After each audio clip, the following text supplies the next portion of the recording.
నమస్తే అండి. ఉదయం లేవగానే సూర్యుడికి నమస్కరిస్తామండి. ఆయన కిరణాలే లేకపోతే అంతటా అంధకారమేనండి. నేలతల్లి పచ్చగా ఉందంటే, జీవరాశుల మనుగడ నిరాఘాటంగా సాగుతోందంటే అంతా ఆ ప్రత్యక్ష దైవమైన సూర్యభగవానుడి వలనేనండి. రేపు మాఘశుద్ధ సప్తమి నాడు ఆయన పుట్టినరోజును మనం రథసప్తమిగా జరుపుకోబోతున్నామండి. సూర్యుడికి 7 అంకె అంటే చాలా ఇష్టమటండి. అందుకే ఆయన రేపటి రోజున 7 అశ్వాలు కలిగిన రథాన్ని అధిరోహించి ఉత్తరాయణం దిశగా పయనించడాన్ని రథసప్తమి సూచిస్తుందండి. రేపు చేసే స్నానం, జపం అనంత ఫలితాలనిస్తాయటండి.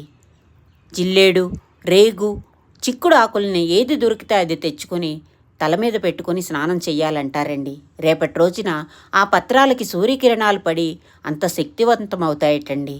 అలాగే సూర్యుడికి ఎదురుగా పూజ చేసి 7 దీపాలను వెలిగించి స్వామికి పరవన్నం వండి 7 ఆకుల్లో వాటిని నైవేద్యంగా పెట్టి మనం ఆరగించాలండి. అందరికీ ఆయన ఆయుర ఆరోగ్యాల్ని ప్రసాదించాలని మనస్ఫూర్తిగా కోరుకుంటూ రథసప్తమి శుభాకాంక్షలు.